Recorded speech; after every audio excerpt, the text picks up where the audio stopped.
Betsy, you want to come on down here, you and I? All right, would the House Education Committee please come to order? We do have a quorum of 7, and so we'll have some others coming in. So I've had several people come to me and say they had other meetings, other committee meetings. I know this is a rough time, so we want to try. We could probably have another meeting tomorrow on a couple of things, so because there is a subcommittee meeting. So I will just keep your eyes and ears open and listen, and Courtney will let you know. If you would, please join me in a word of prayer, please. Most gracious Heavenly Father, we're so thankful for this beautiful day. Oh, it is so wonderful, the springtime, all the pretty flowers and everything that's going just reminds us of new life and new energy. We ask that you be with us now as we go through this meeting. Help us as we deliberate this bill. Please help us to make the right decision, to have an open mind, and do what's right for the citizens of this state. These things I ask in the name of thy Son, Jesus Christ. Amen. All right, the meeting, what we're going to do, we have before us today Senate Bill 227. And what we have, that is by Senator Loudermilk, and that is in your folder. What that is it was a bill that took the homeschool reporting and placed it in the State Department of Education. What we're doing, we have a substitute. We're going to use this as a vehicle, and we're going to substitute that bill. And we're going to substitute the Senate bill on the military compact. And so that is in your folder. That substitute LC 334742S. LC 334742S. And since the expert on this would be my great friend Betsy, I've asked her to come down. I'm going to join her, and we'll be presenting this to you. So I'll ask the Vice Chair if he would take over at this time. Thank you. That was my theme music, Brooks. Theme music.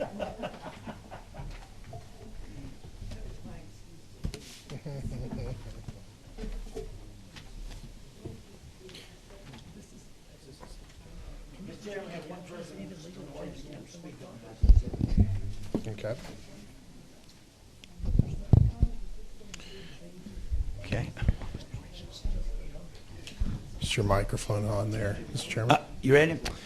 We're ready. You may present the substitute to 227. Mr. Chairman, you remember that we had Senate Bill 219, Senator Harmon's, and we put that on just postponed it till a later date. And so what we've done, since we have it here, we're going to attach this bill to Senate Bill 227, and that's what we're wanting to do. So it's the military compact bill, and as of today, and we have copies of this for all of you to see, there are 41 states out of the 50 that are in this compact as we speak. And I've talked with our governor. The governor is endorsing this completely and is encouraging this substitute. So if y'all don't mind, I've asked Betsy, since she wrote this thing, she's very familiar, to just go over this with us. And I, as a point of personal privilege and whatever, and just because I'm going to do it. That's all right, Betsy. Okay. Pardon? Has it changed in any meaningful way from all the times we've seen this bill before? A little bit. You just point those out. Sure. The substantive parts of it have not changed. The pieces about vaccines and when they can transfer into a certain grade, that kind of thing. There were some provisions in what they do is they provide a sort of a model compact, and then there's a provision in the model compact that says if there's any provision in this language that goes beyond the authority of your state constitution, then it's not effective. But what we did is go ahead and go through there and take out those provisions. There's probably about 4 or 5, so that's what's different than the previous version that you've seen.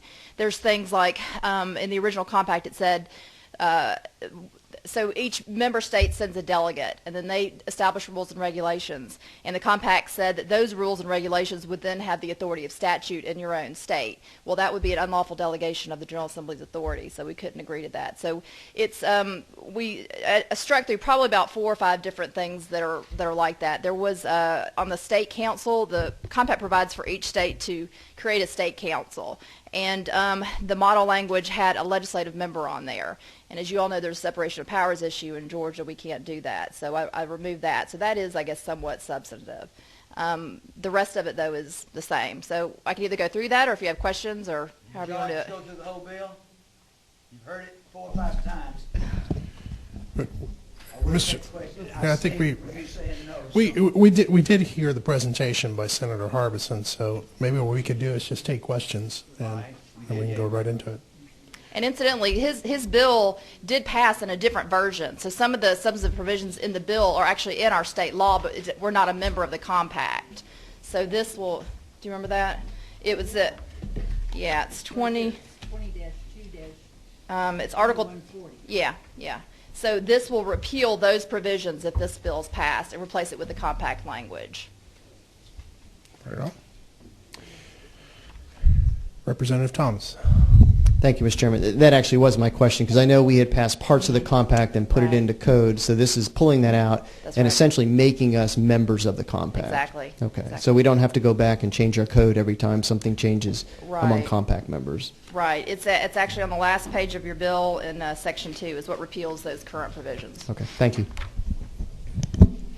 Representative Setzler. Thank you, Mr. Chairman. This is actually to Chairman Coleman.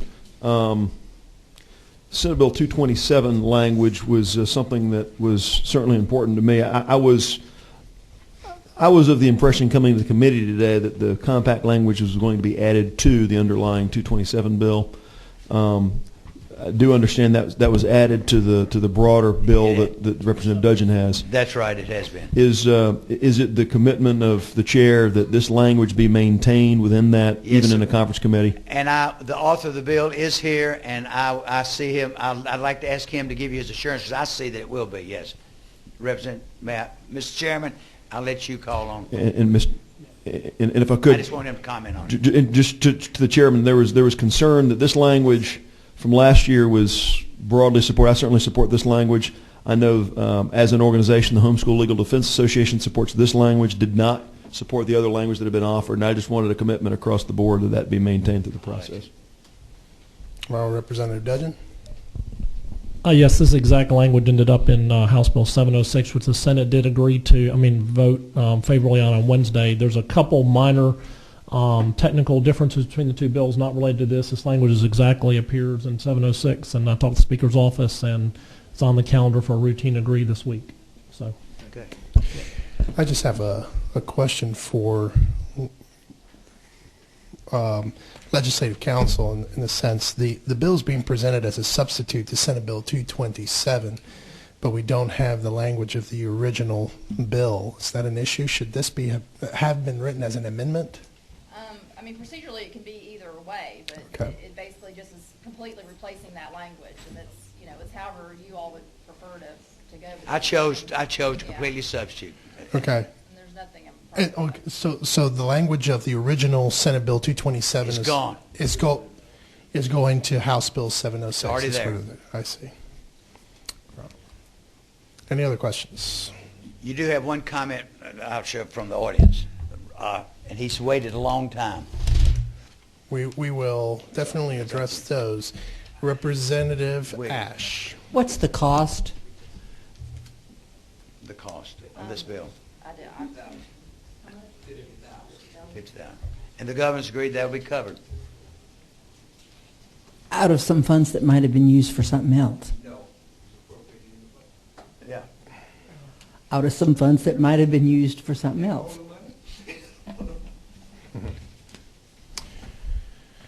Any other questions from members of the committee? Representative Setzler. This question may be better addressed to a subsequent witness. Do we know the number of students in Georgia that are applicable to this? Because again, to the lady's question about $50,000, I know we've got quite a few students to which this is applicable. 48,000. So this is relevant to 48,000 students. So at a cost of $1 a student, it seems we could join this compact, Mr. Chairman. That's right, $10. That's right. Very well. Any other questions from members of the committee? Very well. Now, just for clarification, the provisions on that, things that would come from the compact or from the commission that's the Interstate Commission, it will not supersede state law? That's right. Yeah, it'll, what is in this bill, of course, will be codified and will be like any other state law, but any rules and regulations that the commission establishes will not have the force and effect of law in this state. Okay. Representative Ash.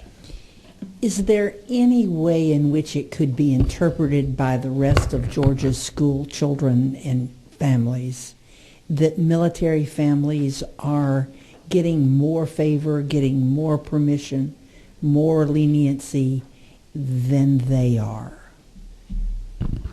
Well, personally, this is just me speaking personally, I feel with what their parents are giving, have given, sacrifices, injuries, and whatever, we should do whatever we can just to see that they, as they transfer around so often, that's what we're basically looking at. They transfer from one system to the other, that they're taken in, not having to wait, they're not penalized. A child starts out in this grade, maybe place them in another grade, that we just take care of them. Their records are sent as quickly as possible. I guess basically that's about what it does, right? Right. It's mainly geared on transition, and it does, I think, give them an advantage in some sense. I mean, I guess that's the point of it. But things like vaccinations, they have additional time to get those done. Their records are supposed to be transferred within a certain time, which wouldn't necessarily be required for another student that's a non-military student. If they are a certain age, but they don't meet the age in Georgia, say to enter kindergarten or first grade, but they met the age in another state and they move here, they are able to go right into the same grade. So there are some differences. And if you want to say that special treatment, it may be. I would hope that records would follow any student. Yeah, I would, in the same time and I limits. feel the same way you do. But I'm saying that poor child that's been ripped up and moved around his parents, I just, and having to follow. I understand that That's part. my feeling. Okay, but I agree with you, Representative Nash. I hope all students' records are moved quickly, and they are. Any other questions? Very well. Representative Williams. You can walk up.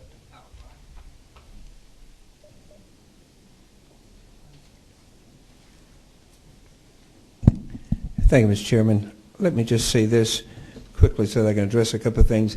And we certainly want records to follow, but the problem is that the average military student who's the child of a career military person will change schools between K and 12 on average of 8 to 9 times. And what happens is it might be easy to transfer some records from Colquitt County to Liberty County. But when you've got to do it from Schofield Barracks in Hawaii, and then they spent 90 days temporary duty at the Pentagon, and then they get to Liberty County, it's a real problem. I represent probably the highest concentration of military students in the state. 43% of my 12,000 students are directly military connected. Now, these children are the children of parents that have been deployed as many times as 4 in the last 10 years. They deal in some of the highest percentage of divorce rates, abuses, because of the syndrome, because of combat, constant and nonstop. And the very least we can do is make this a comfortable transition. That's the bottom line. Additionally, what happens is when a student comes in from another system, and they might not have the credits that Georgia requires, but they've met the requirements of the last school system, they need favorable treatment because they're not going to graduate. If the mayor of my city had to send his son to Florida so that he could graduate, he eventually graduated from college magna cum laude, but he could not finish school at Fort Stewart. But the other 800-pound gorilla in the room is that in 2015 we have another round of BRAC, and my system alone has $1.3 billion payroll from Fort Stewart.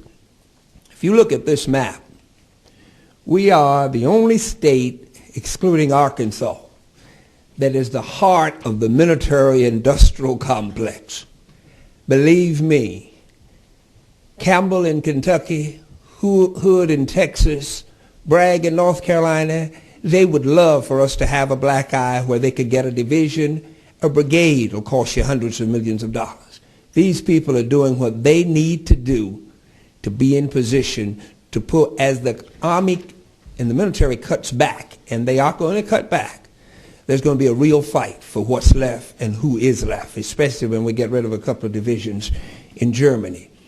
I was telling Representative Seltzer, my commanding general at Fort Stewart is General Abrams. His father was former commander of military forces in Vietnam. Very respected and listened to general.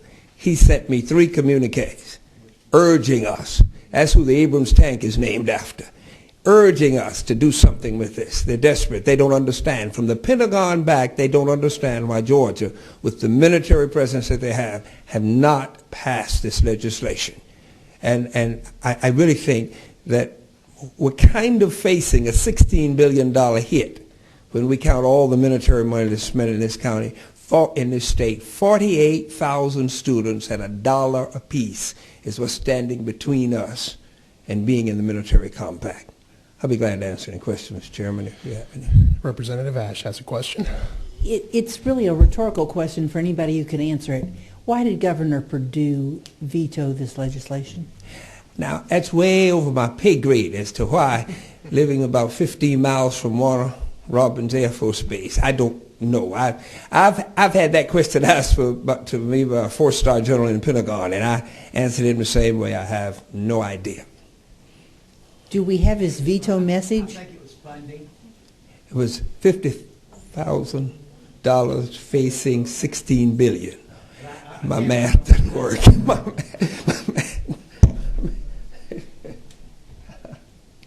Any other questions for Representative Williams?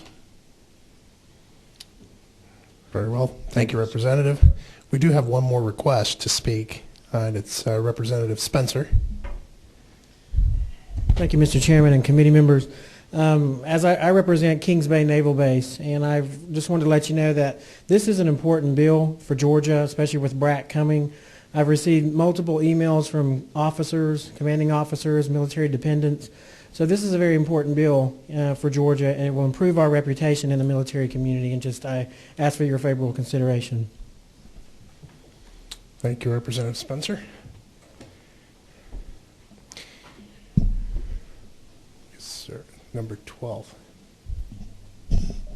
Representative? Yeah, I'd just like to go on record saying that I veto what has been said about these 2 gentlemen, and the committee, I was late coming in, but Fort Gordon in Augusta, I've had several inquiries and questions about this same matter, which they've just spent a multi-million-dollar project on Fort Gordon base for communication, and we have a public school system on base that the Board of Education in Augusta, Richmond County, built the school on base. So I am total support of this bill, and like to just go on record saying that. Thank you. Any other questions? May I ask one more question of Legislative Council, just in a clarification under Article 13, pages 16 and 17. Notice that the Commission has the authority to expel or to suspend a state that doesn't comply with the compact. But then later in subsection D, line 559 on page 17, it says that they can enact or go to federal court. Like, can you reconcile the 2 sections and just tell me how far does the compact have authority as far as if we as a state default on our responsibilities? I mean, basically, we're in essence entering into a contract under these terms, and we're saying that, you know, Georgia, in addition to all these other states, agrees to be bound by this and these enforcement provisions, so they can enforce this. It's essentially sort of an administrative process, basically. If that doesn't work, they then can take judicial, file a lawsuit. So it gives them several options. They're not mutually exclusive. But it's kind of like any dispute. You know, there sometimes is an administrative relief process, and then also the judicial process. Very good. Does that answer? Yes, it does. Representative Setzler. Yeah, Mr. Chairman, to council, on lines 611 through 612, page 19, it seems that we can withdraw from the compact by statute. Walk me through how, are there any circumstances in which we could be in a binding arbitration subject to an agreement we make that would prevent us from pulling out by statute? That if we decided to pull out by statute, we could still be bound by terms of an agreement that was previously in effect? I mean, how could that play out? And Well, this is there any case law? Essentially the agreement, and in fact, some of the language I mentioned before that we struck because of constitutional issues was in that very line, and it said that if we withdraw, the legislature could repeal this chapter, which would, in essence, withdraw Georgia from the compact, but then it wouldn't be effective until another year later. So we removed some of that language under the premise that, one legislature can't bind or bridge the powers of a future legislature. So this, this is what we are, in essence, agreeing to as Georgia. So some other states have agreed to different terms as far as getting out of the compact, but under this language, to repeal the chapter would immediately take Georgia out of the compact. Okay, thank you. Representative Kaiser. Thank you, Mr. Chairman. This question is for legal counsel. Sorry, press your button. Can you press the button? No, behind the microphone. There you go. So there we go. On page 17, I have two questions on two different pages, but on page 17, could you talk to the meaning of line 572, or I guess 570 through 572, but specifically where it says Interstate Commission may avail itself of any other remedies available under state law or the regulation of a profession, what that means? The regulation of a profession?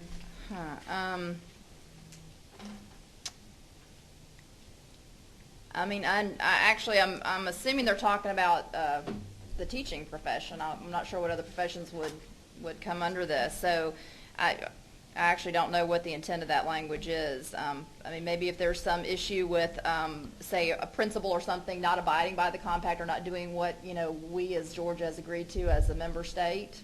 I don't know the history of that, but I'm just sort of... Okay, because we're talking about it here and we can't find any place where it refers back to. It just is sort of there out of the blue. And then on page 19 on line 635, the provision of this compact shall be liberally construed.